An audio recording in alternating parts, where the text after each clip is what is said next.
When when it's time to begin, it's on the Rewind-A-Raw with John Pollock and Wai Ting, the A-Team that makes sense of these things we see in the ring every week on TV. It's Rewind-A-Raw for Monday night. Download it Tuesday morning from the Post Wrestling site. It's Rewind-A-Raw for Monday night on USA Now on the John and Wai Take the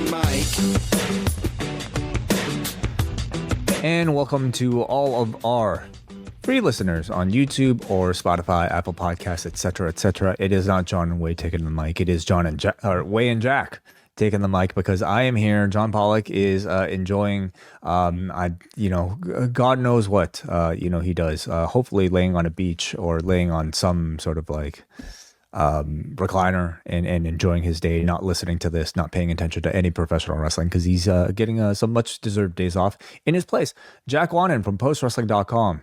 How's it going, Jack? It's going good. I am in the middle of a move right now. I'm switching houses in a week, and I feel like when you get this close to the actual move, just a matter of days now. It's easy to feel guilty when you're doing something else instead of packing. There's still stuff in my room. I still have things to pack. Mm-hmm. I'll be playing a game or watching a show or something, and I'll feel like guilt looming over me. And it's nice whenever post wrestling allows me to watch wrestling for work, because I can tell myself, well, I'm not packing right now because I'm working. I'm at my job right now. So that was my excuse tonight as I sat through Monday Night Raw. Well, we appreciate you taking time out of your busy week in order to do so much extra coverage on the site, and also for this particular show. Did you enjoy the whole 2-hour, 35-minute experience of tonight's Raw? Did I enjoy the whole 2-hour and 35-minute experience? I think if there was a week where that happened, I would throw a parade. There are points that I enjoy on Raw. Of course, there are things I'm going to talk about that I loved on this show. Did I love the entire show? Did I love most of the show? I think the answer is no. Are you a live viewer? Like, do you watch like from 8 o'clock onwards through the commercials? Like, what is your viewing habit? I've started watching at 8:30 because it ends at the same time usually if you watch at 8:30. And still around 10:30. There's been some, listen, Raw can be rough some weeks, and there's been some weeks where I've gotten an hour in and I just went, you know what, I'll watch the rest tomorrow morning. The commercials will be cut out. Mm-hmm. But usually I'm just around, so I do end up watching it live. Okay. Because like I almost feel like at this point I'm like, number one, I've done this for so long that I'm kind of numb to like the sort of like complaints about like the show being too long, because I'm just so used to it, so it doesn't really feel that long to me anymore. Number two, I watch on a delay and I skip through the commercials. I skip through most of the entrances because I know sometimes like 1 out of like 50 entrances might have something relevant, but most of the time I think they're probably pretty much the same, and I can get through the show like at a very sort of like speedy, like non-exhaustive pace. And so I'm curious to just maybe hear about other people's viewing habits. But I want to ask you this: do you notice like sort of a difference in how much a show drags when it's the Raw that's 2.5 hours typically versus when SmackDown was 3 hours, for example? Because for some reason it felt like worlds apart. Where a 3-hour SmackDown, it felt like just this marathon, this slog to get through sometimes. Where Monday Night Raw, I see the lineup sometimes and I think they're going to fit all that into 2.5 hours. I don't know. And then they usually do it. Much of that depends on like the content of the show. Like if it's like this was it felt like a bigger than usual edition of Raw. It was in LA. They had all the stars out. It was a go home edition of SummerSlam. So like it didn't feel that draggy to me for this one, just because I felt like there was a lot of relevance to the show. When you're talking about like a 3-hour SmackDown every single week, yes. It's just like, how much time are you really making for the stars versus just stuff that I just don't really care that much about, right? So let's get into it, okay? Because this is the edition of Raw from the Intuit Dome in Inglewood, California. 14,416 announced on the broadcast, which is about 400 more than the WrestleTix number as of 7 p.m. this evening. This is notably, maybe you could say, it was down from the last 2 times they were here when they drew over 17,000. But those were also 2 very special editions of their events. One was Money in the Bank, and the other was the Netflix debut of Raw. So And much bigger than this one. That Netflix debut, they built like a PLE. Like they spent like 2 months building that Netflix special. So yeah. So we will start things off here with the weigh-in. The Obafemi Brock Lesnar weigh-in. They drop the Hell in a Cell down. We see Adam Pearce. We see Paul Levesque with like a new sort of like, I don't know what he's going for, but he's growing his hair out, and it's certainly a bit of an awkward phase right now. What are we looking at here, Jack? I don't know. It's he's maybe he's debuting a new look here. I don't know what to make of it. You think he's going all the way? Like, are we seeing like Hunter Hearst Helmsley, mid-90s long flowing locks returning? I mean, listen, he's on TV so infrequently, as we all know, because he hates being on TV. So if he disappeared for a while and came back with a completely new look, he's the type of guy who could do that. This is unusual. Usually people like at this age, go the opposite route. You say goodbye to the hairline. He still has like what looks to be a pretty decent hairline, so it looks like it's coming back, and we shall see what it's all being built up for. But he is. That was the question on everyone's mind. The big question. Yeah, the big question. And Obafemi simply weighs in. He is 302 pounds, and this prompts Brock Lesnar to come out. And by the way, there are a lot of cops here. We do not find out later on in the show whether or not they are real or fake cops. So I'm going to assume they are real cops, and that is notable because of what happens later on. So Obafemi is here, 302 pounds. Even more cops accompany Brock Lesnar to the cage, but Brock does not enter. Instead, he shuts the door, he locks it with the chain, and he takes the key.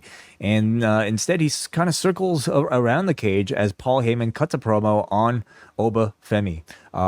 Fortunately, Paul's mic cuts in and out, but I mean they get over that relatively quickly. Heyman reminds us all of Brock's undefeated Hell in a Cell record, and he says, "Oh, by the way, there's a scale in the back, and Brock weighs 303 pounds, which is conveniently 1 pound more than Obafemi here."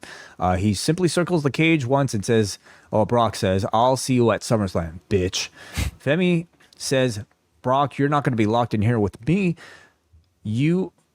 Wait. I think I'm sorry. Femi says, "I won't be locked in here with you. You will be locked in here with me." And not much was really said here, but that was sort of the only verbal exchange between the two, because what results after this was Obafemi going crazy on these rented cops inside the cell.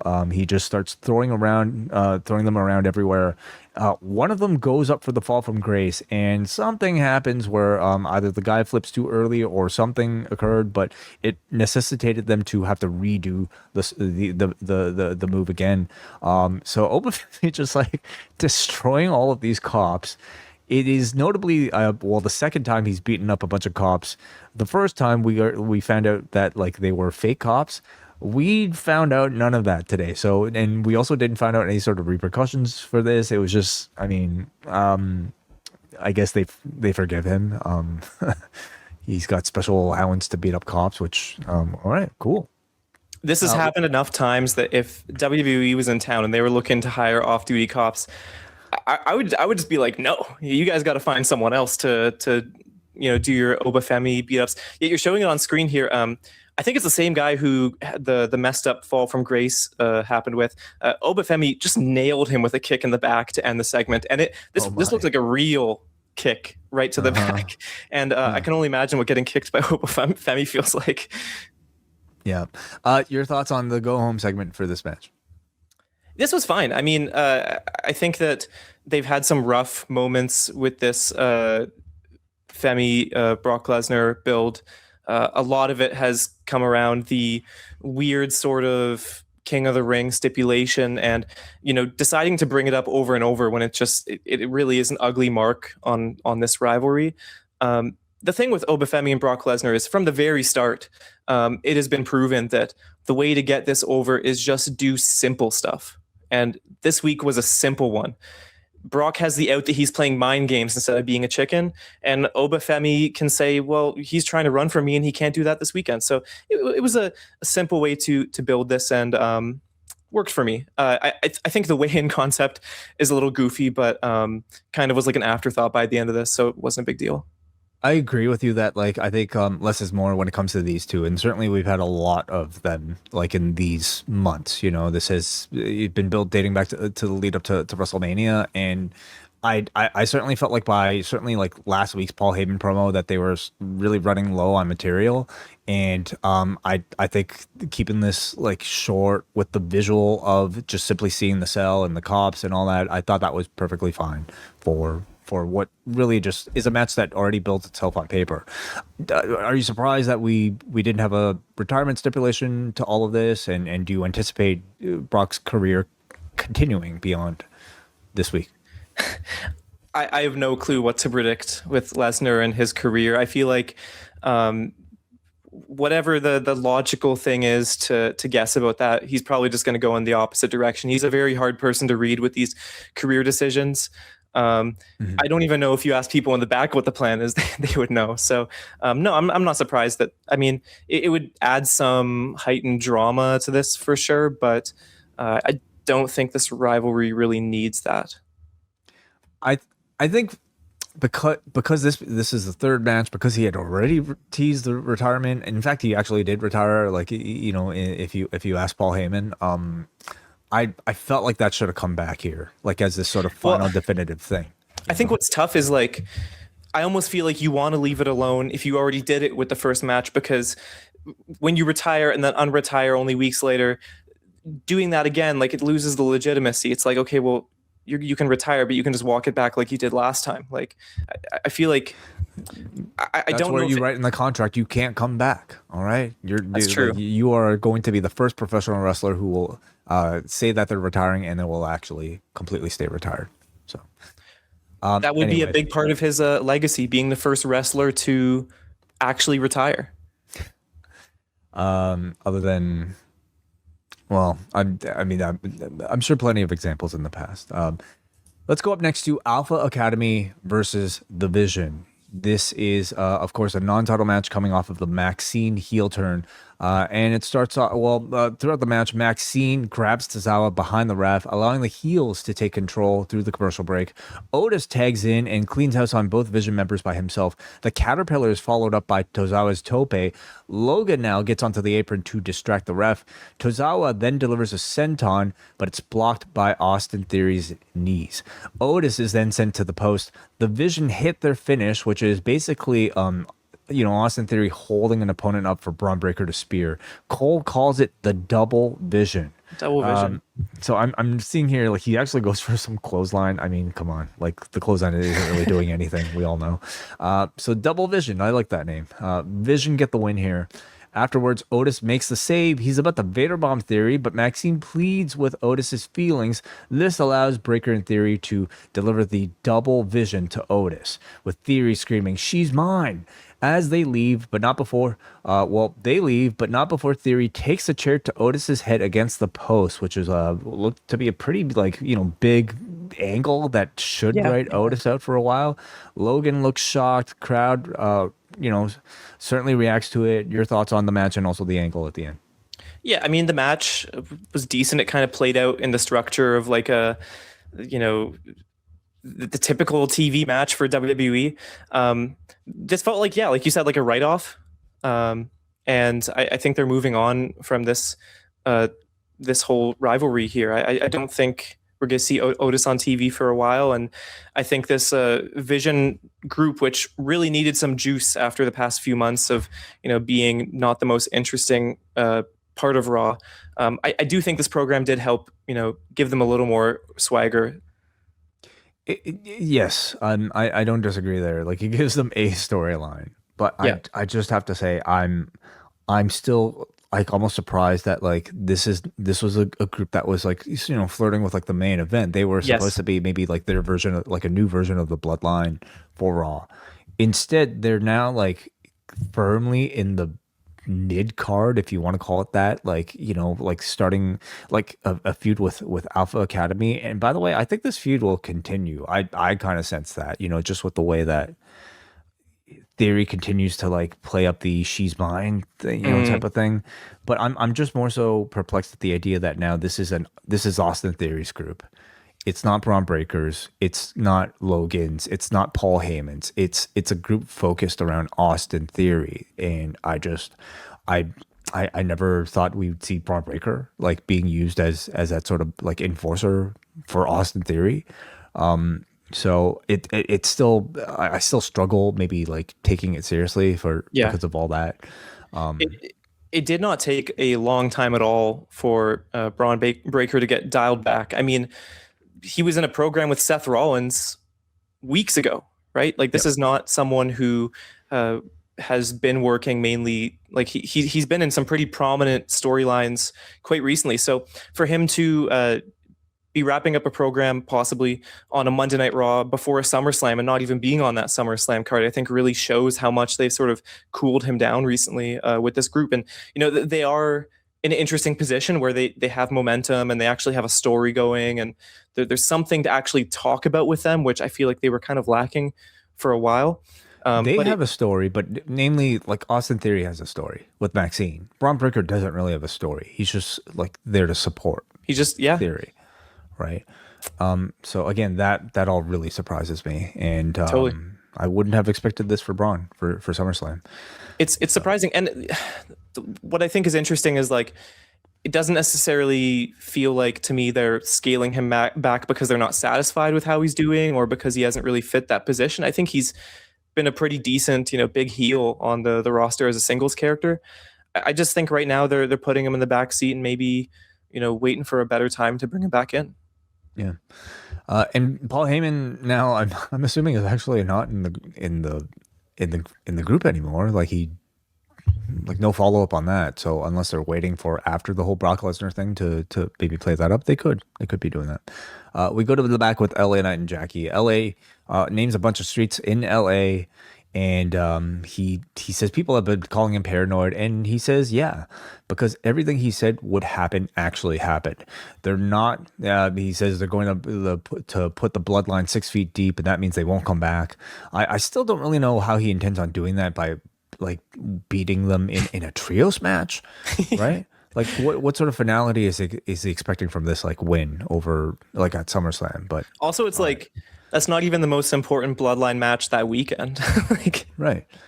So that you know they're kind of treating him as like this big hometown dude.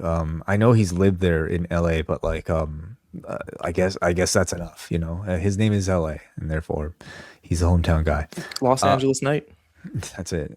Raquel and Soul hype up their match later for tonight for the IC Championship. Of course, this being in LA, we see a lot of celebrities, Jack. We got Fluffy.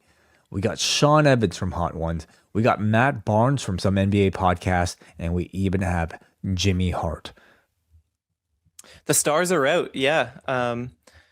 This is, I feel like, probably ranks lowest out of our Into a Dome celebrity row nights. But you know what? That should be a top 10 list for WWE. You know, good on Jimmy Hart for getting in here, because after a while I thought this was like a Netflix exclusive celebrity row. Yeah, every single person had a Netflix tie-in. Right, and I guess a better reception this time in the Into It Dome than the last time he came out. Yeah, I wonder what the difference is. Huh. Chad Gable, big video about Chad Gable here. He says he's chased championships until he had nothing left. And then we see footage of his matches against Gunther and Sammy, of course, with his daughter crying. We all remember that. The thing that led to the heel turn against Sammy, and then the whole thing with the Alpha Academy. Gable says he burned it all down thinking gold would fill the hole, and it never did. He says losing everything through the AAA match here. He says losing everything reminds you of what matters, and he made amends the old school way, and doing so set him free. He's now free to go after a title without needing it, and he now knows his why. So I guess he watched Unreal episode 1. He says he's born and raised, forged in Minnesota. He's ready to represent his family, his friends, and his state. Minnesota, I'm coming home. Yeah, they're setting him up for the big pop in Minnesota. Yeah, I thought this was very effective. I mean, this felt like a type of video you would watch to at least, whether or not you considered it like effective enough, it signals that this is a guy you should be taken seriously. He feels like the main character, certainly, or one of the main characters, of this particular SummerSlam. And I will say, like, I almost find it a little too over the top, at times. And I'm also saying this because, like, of the song they give him, which is like so bordering on just like and like him singing it on the way out, deliberately like corny 80s and like doing the whole clap thing, you know, like if he wasn't such a strong baby face coming off of the Americano match, I would suggest he was being some sort of insincere like baby face, right? But I don't know, almost a little like bordering on a little too much. I'm in the same boat as you, where I do not like that theme at all, and I don't like the way he's presented with it, the clapping, the lip syncing, and all that. But like when you just purely look at the promos he's cutting and the story he's trying to tell, like this is a very very great way to reintroduce Chad Gable. Agreed. And I would think we all expect a title change coming up here. Io Sky, another video package back to back here. There are a lot of video packages on the show, and I mean it is a go home show, so you know you don't completely maybe criticize it that much for that. But Io says she's been in Liv's head ever since she beat him at Night of Champions. She is not the greatest champion of all time. She's been in the presence of great champions, and you pale in comparison to them all. You talk a lot, but you're scared to lose. I beat you once, and I'm going to beat you again. So, you know, I thought another very effective video here, going back and forth with Io between Japanese and English. I think Io has, like, notably, to me, been lacking on-screen time, and especially on-screen talking time ever since, like, the Rhea Ripley, Asuka, Kairi Sane storyline ended. Like, you unfortunately just haven't seen that much of her, despite her maybe being booked to win strong matches. You're just not seeing her talk in this way just as much. So I thought this was much needed here. Yeah, I mean, I've thought that one thing that this rivalry struggles with is just they don't really have that much to work with. I feel like their rivalry is just that they want to beat each other, and that's really all they talk about. And it felt pretty cyclical to me. Mm-hmm. So that's one thing that this women's title program has struggled with. We go up next to our next match. It is Rusev versus Javon Evans. Evans goes for his big run around crossbody on the outside, but Rusev catches him and tosses him over the barricade. Javon then surprises him by diving out of the barricade as Javon calls for the commercial break. Javon then fights off Rusev's comeback with a barrage of strikes. He delivers the red dot, and Rusev shouts like, "No," and then he rolls to the floor. Now, like, the no might just be like a character, but rolling to the floor, there then was this sort of very awkward pause as the camera simply like focuses on Javon as Rusev is clearly recovering. On replay, you can clearly hear Rusev say to Javon and the ref, "My hands went numb." And all of a sudden, like, the action just stops. Again, camera is on Evans. Evans is telling the ref to check on him. So, like, a very scary moment here. But just like almost like, you know, like right away, Rusev seems to like regain his composure, gets back on the apron where he gets knocked down, allowing Javon to deliver a big tope to the outside. And the match just progresses and continues. Yeah. Like they work a full match here, you know. Machka kick to Evans with a kick out. He locks in the accolade as Evans fights out. OG Cutter is caught. Now the accolade is locked in, but Evans gets to the ropes. The Machka kick is avoided by a Matrix-like kip up into a stunner from Javon. The OG Cutter gives Evans the victory. So, you know, a very scary situation in the middle there, but it continued afterwards. I mean, I wonder how I feel about like a guy who clearly said like he couldn't, his hands went numb, but yet was like allowed to continue a match. But what your thoughts on the match and maybe the situation, whether or not you even noticed it? Yeah, I mean, my hesitancy is the same as you there. I think it's interesting how, I mean, they were surprisingly able to recover really quick from that moment, and just sort of, like you said, carry on with the match like nothing happened. By the end of the match, it almost kind of felt like an afterthought to an extent because of how not only did they carry on with the match, but they seems like carried on with the same match. Like there was nothing that got, you know, no fat that got cut here. They worked the entire match, start to finish. Evans and Rusev made a really fun pair here, I think, with, you know, Rusev being the more heavy hitter versus the high flying of Evans. And yeah, I mean, it was an awkward moment, and I don't want to get too into the speculation of like, you know, what they should or shouldn't have done. You know, yeah. I do think like because like this was audibly heard, you know, on the on the broadcast. Like I do think like some level of public communication about like whether or not he's okay would maybe put some audiences at ease, because this is like a very scary situation and a scary moment. And you know, like you like it's not like you it's not like you pulled a hamstring here, you know, like this is, I can't feel, like my hands went numb. That's off of like some contact to the head, you know, that's way more concerning. So I hope he's okay, and I hope like there's some way for them to communicate that. But I thought the match, like the rest of the match, was really good. Evans, you know, always looks good. He's ultra athletic, and like I would like almost 100% precise with everything he does. He's charismatic. He's confident, and like, you know, they are giving him wins here. Like he's not winning the big ones, but I think they're keeping him bubbling like beneath the surface of your IC level like champion, and I see that like certainly very like in the near future for him. And I think they're just kind of like waiting for Gable to maybe get his run before they put Javon in that spot. That's sort of my suspicion. Yeah.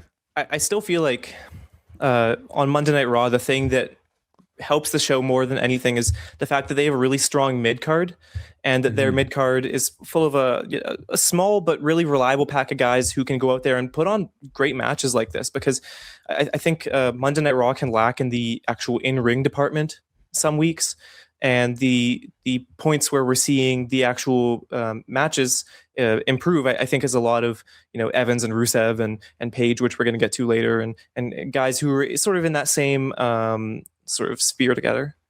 All through the night, they show us more Roman and Rollins videos, and this one in particular about WrestleMania 40, where Roman says he lost everything at WrestleMania 40, but for a moment, he got to put a chair into Seth Rollins' back, and for that reason, he doesn't regret a thing. So that was maybe one of my few takeaways from some of these videos. Did you have anything to say about, you know, these? Not really. I mean, they're going over like they're really hitting you over the head with the fact that these guys have history.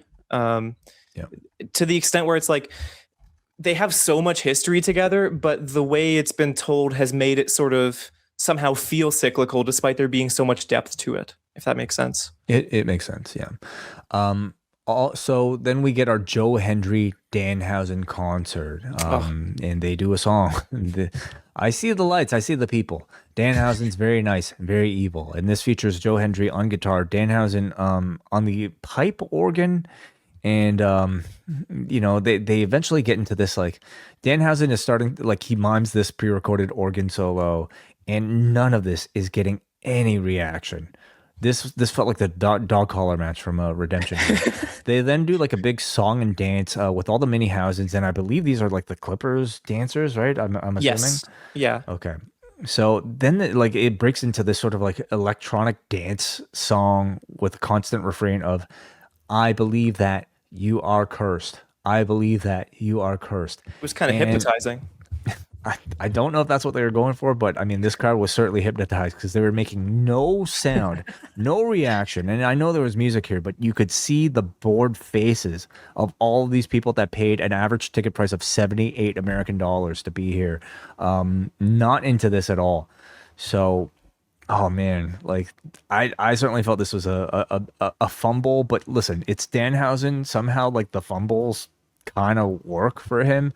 So anyway, all of a sudden this man like jumps into the LA Clippers conga line, and I am told by Michael Cole that this is Ryan Garcia. I don't watch boxing. You're much more of the combat sports fan. How big of a deal is Ryan Garcia? In boxing, he's a big deal. He's a very controversial figure for many things that he said before, which are not very nice. But he is in boxing, he is a huge deal, but like he's one of those guys where like if you don't follow boxing, you're not gonna know who he is, I think. Okay, so Ryan Garcia joins this sort of conga line with the LA Clippers. He proceeds to grab a guitar to jump on the apron, and he hits Joe Hendry in the back with this guitar, and it is revealed that Ryan Garcia, headlining a Zuffa boxing card, by the way, that's why he's here. He what is working with the Judgment Day, because he opens the door for JD McDonough and Dom Mysterio to come in, and they attack everybody, including all the mini Housens here. And then JD is just beating the shit out of these mini Housens. Frog splash to Danhausen. And you know what? I wonder how most would look at this, but I just remember it for like the silence, to this chorus of whatever this was. Yeah, I'm not sure the crowd knew who Ryan Garcia was, because this I think a lot of them were sort of seeing it the same way you did, and it's, oh, this guy just jumped the guardrail and he's getting involved in the angle. I think that if I wasn't told ahead of time that this was a planned segment for the show, I would think that this was like one of those special commercial break things they do on Netflix where like they give you something to watch during the commercials. Yeah, this was bizarre. This did not work. No. And again, like, it doesn't necessarily kill the Danhausen character, but I do wonder how it reflects on the Joe Hendry character. Because I mean, I think like this Danhausen connection was his lifeline, and it can still very well be. But this was like meant to be like his, I would say, big sort of signature segment, and I certainly don't think it worked in front of this LA crowd at all. Well, I would hope that because Danhausen is facing Dominic Mysterio at SummerSlam, I would hope that maybe Joe Hendry is tied into that somehow. That there is some sort of inclusion of him in that match. Yeah, I would think so. I wonder how Mario Lopez and Ashton Kutcher reacted to any of this, because they too were in the crowd for all of this. Big Cass, we get another video featuring him, and he says, when you reach rock bottom, the only thing left to do is climb back up and prove everybody wrong. And he is coming on 8/3, which is next week. Yes. So expect that. Are you into like were you watching like when they had their previous run? Like, are you? Of course. Does this mean much to you? Yeah. I only ask because I have no idea. Like, you are so young, so much younger than me, Jack, that I don't really know. I was in the building for Roadblock in Toronto. Were you there? Oh, there you go. I was. I believe I was. Yeah, it's all kind of blurring to me. Are you anticipating Big Cass's next run? His big comeback? Not really. I mean, it'll be interesting to see what they do with him, especially because so far it looks like they're trying to market him as a singles guy.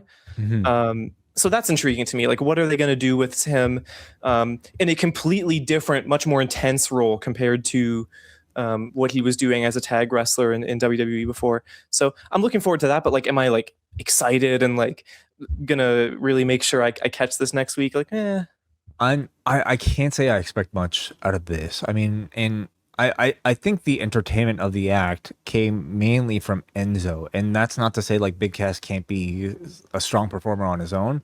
I think it'll take a lot more work, and it'll take a lot more reinvention, at least upon like first re-debut for him to be able to grab that.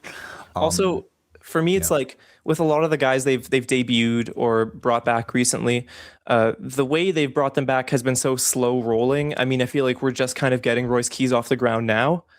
So it's like, am I looking forward to what he's going to do next week? Well, he's probably not going to do that much next week. He's probably going to wrestle a match or make an appearance and then keep doing that same thing on main event and on TV every once in a while for a few months, and then they'll figure out what to do with him. So it's like, I'm not looking forward to it that much. Rey Mysterio versus Ethan Page is our next match here. And Page drops Rey into the second turnbuckle, taking control of the match. He runs Rey's sternum first, working over Rey's prior rib injury suffered from January here. They work an impressive sequence with Rey in an electric chair, taking Page over the top rope, but Rey continues to hang on. Page then turns it into an apron powerbomb, taking us to commercial break. Page then tries to take Rey's mask off. Rey comes back with the moonsault press. He goes for the 619, but Page cuts him off for the second time in the match. Rey delivers a big comeback, goes for a springboard crossbody. Page stops it, loses Rey a little bit, but lifts him back up into a power slam for a 2 count. Another power slam is countered by a Rey Mysterio DDT for 2. Rey then delivers a diving Rana off the top rope to the floor, which I think is pretty amazing at his age. Rey goes for the 619 for the third time, but it is not the charm as Page lifts the apron skirt in order to block it. I've never seen that before. I thought that was awesome. Page hits the egoplex, and Ethan Page pins Rey Mysterio clean in Los Angeles, which was not a result I was expecting. I don't know if it hit the same for you. Not expecting it at all. And I think you could hear the reaction in the crowd. They were not expecting it. It was sort of a shock and almost distaste from this result. Look, I said this actually last time I was on the show, and I'll repeat it here because I think it's so true. Ethan Page is someone who brings these unique little moments into matches that, like you watch so many matches a week, a year, whatever, you kind of get used to seeing the same thing every single time. There's a formula to it. But he introduces stuff every once in a while that feels like, oh, okay, I've never seen that before, or at least I haven't seen it in so long that it's new to me again. They say don't try this at home. If you're in a fight with someone and they're going to throw a kick at your head, don't try to use any sort of curtain to block the kick. I don't know if that'll be too effective. This finish did take some suspension of disbelief, as much as I did like it. You're not getting hit with a 619 in a street fight, okay? And so you never know. It gets crazy sometimes. You're right, but there's no telling how an apron would stop the velocity of a spinning roundhouse kick through the ropes. I mean, yeah, I agree with you. I think like he's clearly already shown in this short reign or run that like he's an certainly above average creative mind in professional wrestling. One with like great veteran instincts that have been honed through like a long time in the business, and it's really kind of coming through. It's the type of sheen and polish you aren't just getting out of the PC, right? And I think he's clearly like this win over Rey Mysterio in a market like LA. I think shows that they have a lot of confidence in Page, and they seem like they are actively pushing him to some level. It surprised me only because I thought I thought Page would be kind of stuck in this sort of like Rusev mid-tier heel type of role for a lot longer, and he could still, like, beating Ray doesn't make you a main eventer or anything anymore, but it is to me a sign of confidence that they see something strong in Page. Yeah, what I think is interesting about this match and the Evans Rusev one is that they were enjoyable matches. I thought they were both great performances, but there wasn't any real and now this or now that. There wasn't any real tie to a story. They kind of felt like they were being held in isolation. Right. And I'm curious where they go with both of these guys after this, because these were just felt like two matches on the show, and it feels so rare these days that we just get matches on a show that aren't necessarily like closely attached to a storyline that we're going to follow into the next week. So, I mean, it could be an unofficial tournament. You might get like Page versus Evans and winner faces. I would assume Gable like winning the championship off a Penta. But I mean, this win, I feel like, makes it certainly more likely him being a heel that you might get Ethan Page versus Chad Gable as like maybe even Gable's first challenger. I could see. I think it's, having that clear heel counterpart just because of how much of a like huge baby face they're positioning Gable as. I think that's the much more intriguing matchup to make, as much as Gable versus Evans sounds like tons of fun. The Canadian versus the All-American. Exactly. Yes, he can play that up again, just like how it worked so well in NXT. Liv Morgan kind of gives her retort to Io Sky's previous promo. She says she's been underestimated, and now that she's at the top, she will do anything to stay here. She says she is arrogant, but now that she's at the top, she also doesn't care what other people think of her. Io isn't in her head. She's not scared, and she's stronger than she thinks she is. She calls herself the greatest women's champion of all time, which is, I mean, intentionally hilarious, especially when you watch or look up her record. This match at SummerSlam coming up will be her first televised defense of the championship. She won this thing at WrestleMania from Stephanie Vaquer, and I think it just shows you how kind of dead the division is. Like when you take out Stephanie Vaquer, you really you take out Rhea Ripley, you're really just left with Io Sky. Yeah. Right? We're going to get into the lineup later for SummerSlam, but I think a big theme of it is just how much of a small part of the show the women's division is this time around, and that this is the big angle, and it doesn't feel like a big angle. I think what I saw online today was that Liv Morgan's reign has crossed the 100-day mark, and you said no defenses. Yeah, that's some something. Queen of the Ring matches, but no TB defenses. But I mean, I certainly don't think like Liv's presence on the show feels any diminished. Like she's all over the show, but it's a part of like Judgment Day storylines. And you know, this is a show that seems to favor that rather than, you know, actually like having the champion defend, which certainly like could be a point of criticism. So all right, let's go up next to Danhausen and all the Minihausens. They are getting checked up after their injuries. Pierce wants him to give the money back to Dom. Danhausen instead wants human monies on a pole match. So we get one final stipulation added to WrestleMania here. Danhausen versus Dom in a human monies on a pole match. Interesting. I'm not very excited about that match, but at least the gimmick adds maybe some wackiness to it. I mean, the idea of blank on a pole just like inspires like thoughts of wackiness, and I think it's fitting for maybe the type of feud, you know, that they're trying to set up here. Look, when you do a Danhausen match, I think you have to go over the top with it. Yeah. You know, he's not a 5-star match worker here, so you want to make his matches, you want people to expect the goofy and to go overboard with that, because that is really what has made him a big name in WWE, is that there's just no one at his level of unseriousness. I mean, I think it offers like a really nice comedic break, like on some of these shows. Not to say like a 5-card or 5-match card or 6-match card necessarily needs that sort of break, because there's, God knows, there's enough breaking in between with the commercials and all, whatnot. But I also don't dislike them. I like creatively. I look forward to seeing what they produce. The Usos come in and, you know, they give us their day one-ish encore. They're here to send a message. Jay starts doing his like sort of yeet pacing promo as he's about to deliver a warning shot to their opponents at SummerSlam when Solo Sikoa interrupts from the crowd. Solo says he doesn't see the bloodline here because the real bloodline had him in it. Jimmy says he's tired of Solo's games pretending that he doesn't want back into the bloodline, tells him to run the play or else. Solo says, or else what? You're gonna, send me a warning shot or yeet for 30 minutes and bore everybody to sleep? He says everybody here loves where Solo's at, and the crowd actually starts chanting for Solo. He tells Roman to kiss his ass. What are your thoughts on this version of Solo Sikoa, which, I mean, you know, has certainly been developing within the MFTs, but now that he's an actual babyface, like this sort of ultra or much more charismatic version of him, what do you make of it? The way Sikoa has changed on the mic over the years has been incredibly impressive, in my opinion. And I think the character he's found for himself recently just fits him like a glove. You know, we're going to get to, you know, like I think what's interesting is so LA Knight has been in so many feuds where you see LA Knight on the mic and then everyone else is on the mic, and you just think LA Knight is just outperforming everyone here, and he is just the star of the show. I think it's a statement that, or a testament to Solo Sikoa's progress on the mic, that he is in a program with that LA Knight, and Sikoa feels like the biggest star out of everyone involved.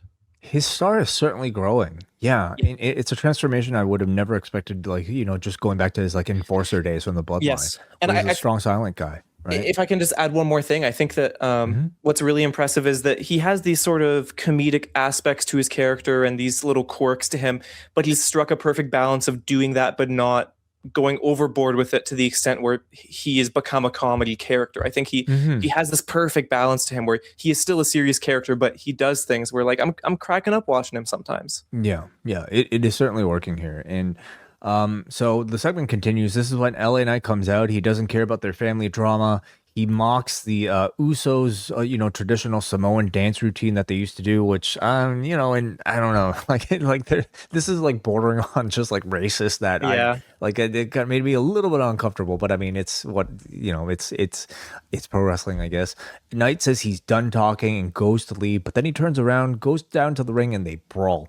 Jacob arrives, he kills Knight and kills Solo. Royce Keys comes down to make the save, and it leaves Keys and Jacob in the ring. Tongan Death Grip is delivered to Keys. Samoan Spike to Jacob. Spinebuster to Jacob. The BFT to Jacob finally takes him out of the ring, but he is still left standing. So in all of this, you know, the face-heel dynamics in this match continue to really intrigue me, because the Usos certainly feel like the heels in all of this, trying to like recruit Solo, trying to get him back into the fold.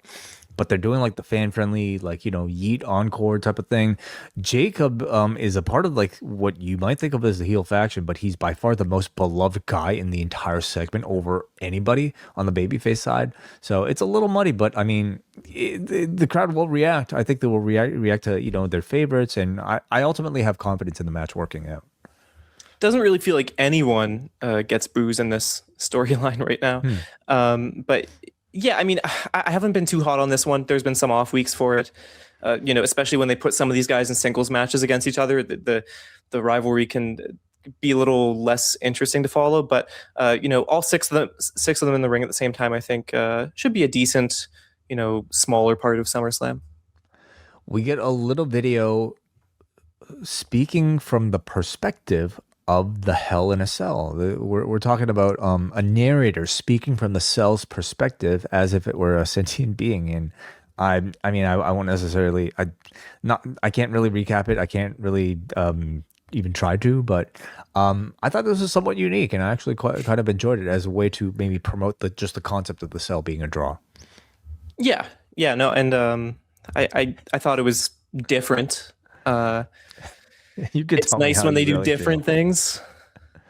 You hated it. It was okay.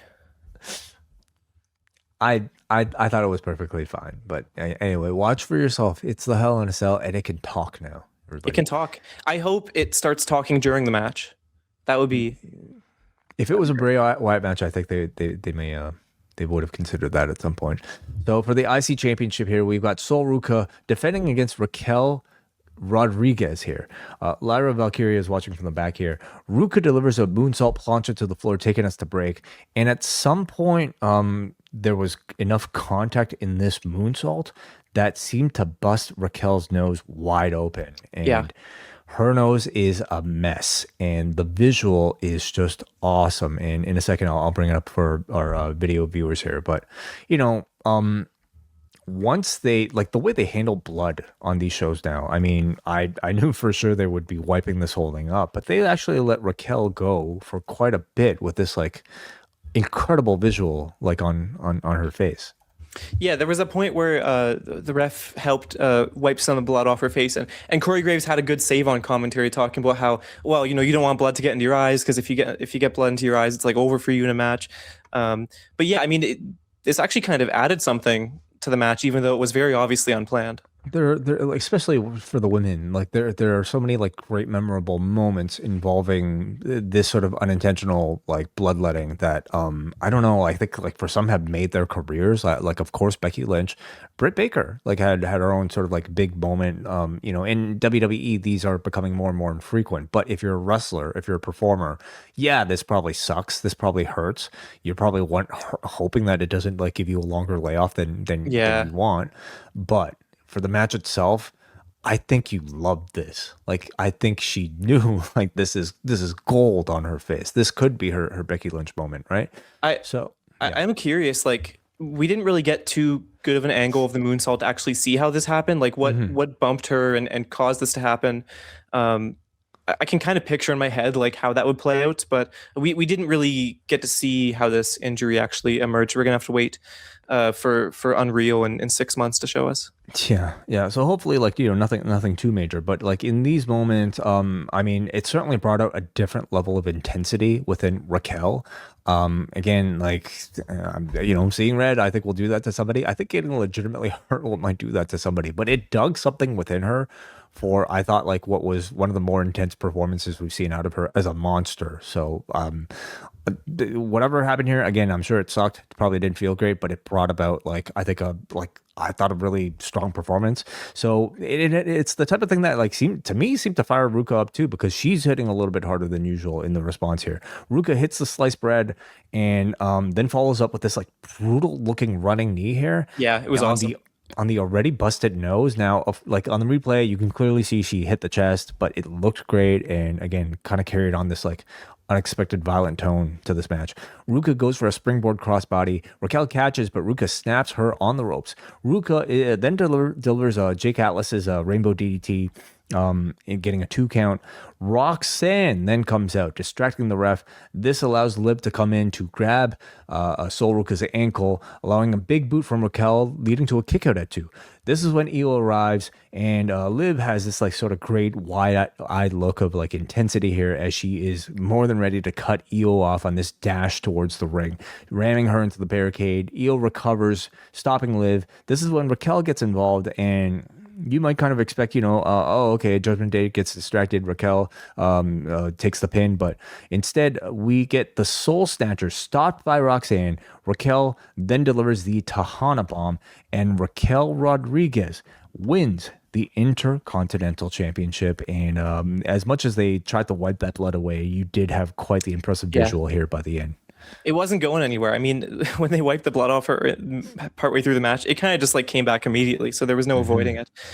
I thought this was a pretty enjoyable match between these two. It was pretty obvious that Liv Morgan and Io Sky were going to run in. I mean, we hadn't seen them on the show up until this point, other than video packages. And this was the top women's rivalry.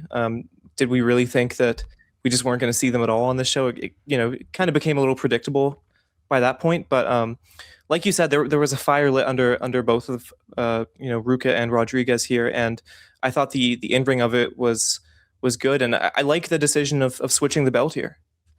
Yeah, for me, somewhat unexpected, just given like I guess like so Raquel just always seems like somebody who is there to play monster, but never necessarily like getting crowned for it. It's not really like they've been building her up like for this to such a degree that I think this would have been like something you would have expected. So that was a bit of a surprise to me, but to me, like, this was a match that will be remembered for that broken nose. And just given the context of this being her first singles win, I thought like the moment of her winning felt really big, like in a way that felt real, like, because this is a person who's kind of been, I have to say, like, really, like, for a long time struggling with her position on the main roster, struggling with her position in trying to find an identity beyond just like smiling Raquel, Rodriguez, right? And it's taken her a long time, but like you've certainly seen that progression and that evolution since she turned heel as part of the Judgment Day. And this moment really felt like a strong accomplishment for her. So I thought it was fantastic. I like, to me, this was the highlight of the show. I thought the Judgment Day interference I thought was even well orchestrated. So not a SummerSlam event, but like seemed like something you might maybe attach to like the cycle as like the big moment of this particular mid card in the women's division. No, and the crowd was really hot for this by the end. I mean, all the runs and everything was pretty well played out.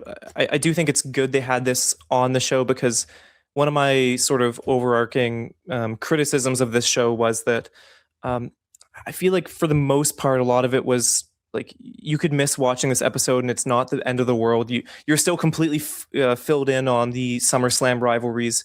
Everything with the SummerSlam people on the show was pretty much just rehashing a lot of the stuff we've already seen before.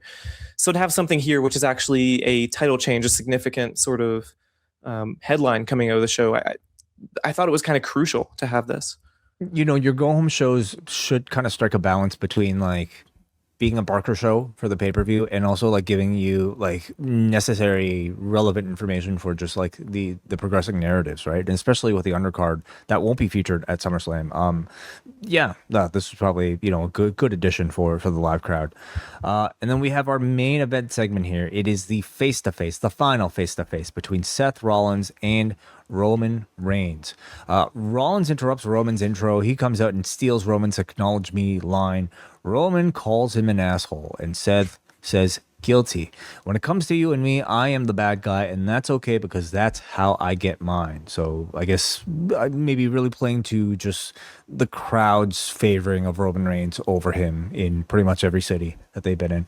"Some of us start on third base," Rollins says, "but people like me have to survive to get ours. You are everything this company says you are. You are all of those things, and you have an edge on me in so many departments, but the one thing you will never be better than me at is pro wrestling. I own your ass at pro wrestling, and when it comes to what goes on in your head, I own your ass too.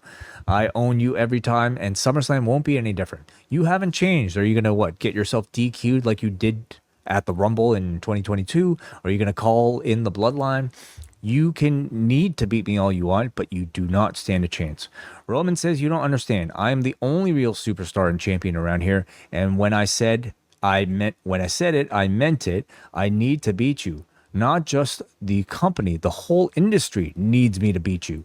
Rollins says, when I suckered you into this match, you said something that's stuck with me. You said you needed your family to be there to see it.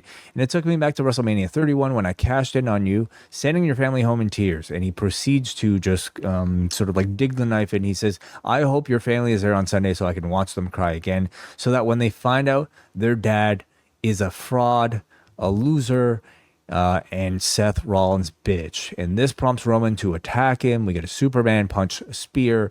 Roman goes for the chair to, of course, reenact the famous Shield turn, but Rollins instead catches him with the stomp. So, no, you do not get another Shield chair shot here. But your thoughts overall on the go home segment for one of our main events at SummerSlam?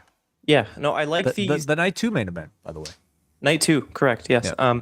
I like the trope that they've sort of continued here about Roman being someone who you can really push into situations where he's not acting logically and he's making bad decisions.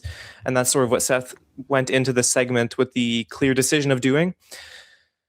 I think part of me, it feels like I've seen this segment before with them. And I like going back to just, broad strokes about this show. I think a huge issue with a lot of the in-ring segments is that I get it. You have your matches set up.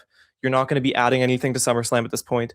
But you need to put something a little more special into these segments so that I actually want to tune in to the go home show. Like, I feel like if I didn't tune into this show, I already got all this stuff in my brain from the past segments between these two. There's nothing wrong in isolation about what these two did, and I thought it was a solid way to end the show. But when you look at it in the broader perspective of the segments they've done before, this kind of felt like they threw the reruns on. I don't disagree with that at all. I mean, I think this is especially the case with Hoban and Brock, where they've kind of expanded like a very simple feud into like a 4-month thing, and it just doesn't have enough juice to extend that long. Yeah. But even Rollins and Reigns, with as much sort of history as the two have, they have so many segments to produce that it feels old. By the time we've gotten to it, it feels like we've already kind of heard every argument that each person has multiple times by the end of it. So I do think it's just, to me, more of an issue with the fact that they have so many weeks to fill, like with this.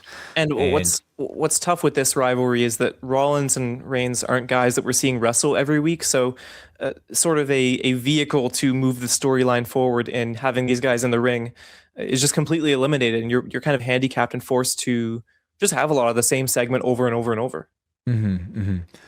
So I do have some takeaways from the segment, though. I feel like this is like, it continues to be like maybe Rollins goading Roman into having a clean fight with him at SummerSlam, which Reigns has been doing, as part of this babyface run. He's not been using the Shield, or sorry, the Bloodline to help him. I think, I will say, like, for all they've done in showing you the history between the two, I think they've done a good enough job to tell us that this feels like it'll be their definitive match in the rivalry, or at least there feels like there could be some level of finality to this, because they've drawn on the history so much that kind of leads you like this could be a final chapter, even though I'm sure it won't be. I'm sure they'll be having 10-15 more years worth of matches between the two of them, but they've done enough to make this one feel important. Right now, is it important enough to headline both nights of SummerSlam? Because maybe that's where we should go to right now, Jack, and talk about the lineups for both nights of SummerSlam. And let's start here with night 1, where we are being headlined by Cody versus CM Punk, WWE Championship match. That is on the same card as Hell in a Cell. Brock Lesnar, Obafemi. They are also joined by Liv Morgan versus Io Sky, Gunther versus Nick Aldis, the Usos and Fatu versus Keys, Knight and Solo Sikoa, and then also Fatal Influence versus Nikki, Brie, and Paige. That is night 1. Night 2 has Roman Reigns and Seth Rollins in the main event We also have Charlotte, Jade, Chelsea, Tiffany, and one person to be determined in our ladder match for the interim WWE Women's Championship. Finn Balor versus Sami Zayn in a number one contender match for the Undisputed Championship. Dominic versus Danhausen in a Human Money's on a Pole match. Yep. Trick Williams versus Baron Corbin for the U.S. Championship. And Penta versus Chad Gable for the IC title. Your thoughts on the lineups and which one you think is stronger? I think the Saturday's stronger. I mean, between the two main events, I'm more personally intrigued to see CM Punk and Cody Rhodes face off. You know, I think they've done a solid job with Roman Reigns and Seth Rollins. You know, there's parts of it that have felt rehashed and just sort of repeated. But at the end of the day, it is a huge matchup between these guys that they haven't run in a long enough time that it does feel fresh. With that being said, though, the way they've, quickly thrown CM Punk back into the title mix and given him this rivalry with Rhodes, to me, has felt like the more interesting matchup. And I actually find it interesting that he's the Saturday one because I feel like that almost shows that's seen as the B matchup, right? Of the two main events being on the Saturday. Yeah. I think Saturday is the bigger show. I mean, you have that huge main event. You have Lesnar versus Oba, which will be probably the most anticipated non-title matchup of the weekend. Mm-hmm. I think what's interesting about these shows, sorry to cut you off, is that, please. I mean, you can always make the case that between these two nights, you could probably cobble together a one-night card, which is really good and without real fat and filler. SummerSlam especially, I think you see that this year where it's like, okay, well, we have these big matches. We have Punk and Rhodes. We have Lesnar and Obafemi. Bella Twins and Paige versus Fatal Influence. It doesn't feel like a SummerSlam match. Not to say it's a bad match. Just, SummerSlam was one of the bigger shows. A number one contenders match on SummerSlam to me feels like it doesn't make sense. Baron Corbin versus Trick Williams. Like there are things that you could cut and make this a one night show, but obviously for business reasons, it has to be a 2-night show. Yeah, I mean, there are highs and lows of this. It's not a flawless card, but they have made big matches for both nights, and both nights feel like they have real main events. What do you think? I would agree with that. I would also agree that I think Saturday looks like the better show. I thought for sure like they would separate Cody and Punk and Oba and Brock, because those two, at least to me, feel like the biggest matches on this particular show. But of course, like, I'm sure they're figuring in the star power of a Roman Reigns, and I mean, this sort of like recognizes Roman's draw as maybe the biggest star on the entire show, by maybe separating him from a Brock Lesnar, which I would suggest might be, well, Brock Lesnar and CM Punk and Cody being like the other top draws of the show. But certainly for my interest, I'm most interested in Cody versus Punk. I'm also interested in seeing what they do with the Hell in a Cell. I'm also interested in Gunther versus Nick Aldis. Like that has my intrigue. So that alone, I think, like makes night one to me more intriguing. In night two, Reigns and Rollins, I'm just not as interested in, because I just don't anticipate a title change. It feels like a match I've seen before, and therefore doesn't have that freshness to it. Then you've got the ladder match, which could be good, or could be bad. I mean, we're gonna have Chelsea Green dying at some point in it, as is tradition for ladder matches. So yeah, that's to look forward to. So as like the sort of spectacle portion of this show to like maybe contrast with the Hell in a Cell the night prior, like it feels like a bit of a step down, but they could deliver. Then you got your sort of like comedy match with Danhausen and Dom, which like could be intriguing, but not necessarily like something you would take as seriously. Finn and Sammy is going to be, I'm sure, a very strong match in ring, but you're kind of right in that like the consequence of it, like it doesn't feel as appropriate for a SummerSlam stage as much as it does like either be pay-per-view or television. Trick and Corbin just, I mean, feels like a total SmackDown level match that I don't think has any place on the show. Like Corbin has barely been built up as any sort of challenger. It's really there, I think, for the Trick Williams presence and also the entrance, and not much else. Gable and Penta, I think, should be very strong, especially with the hometown reaction that you would expect for Chad. So probably that match and also the main event are my most intriguing. So. Have we heard anything about if the first hour of both nights will be simulcast on ESPN? Because I think it's interesting. That factors into the lineups as well, I think. Yeah, I mean, I have to think so. Isn't that like pretty typical at this point? Yeah, no, I mean, they've done it since WrestleMania, and from what it seems like, it's been a thing that's worked for them so far. So I would be surprised if they stopped doing it. But they like to load a big match on that first hour as well. So I think that also factors into sort of what's landing on each night here. Yeah, but like you said, it's there's so many things here that could be cut. That number one contenders match feels like a Saturday night's main event type matchup as opposed to a SummerSlam matchup. But there are high points. So John and I will be back, of course, on the weekend covering both nights of SummerSlam in Minneapolis here. And but this show doesn't end because we will be back in the XL edition in the Post Wrestling Cafe, answering, reading some of your feedback if you happen to have that. But before we maybe do that, Jack, anything you'd like to plug to our free listeners? Well, actually, sorry. I forgot to leave a feedback thread up there. Apologies, everybody. So maybe we'll just wrap things up here. I'm so sorry, guys. It's this is why we need John around here. But maybe floor is yours, Jack, to promote anything you would like for postwrestling.com or beyond.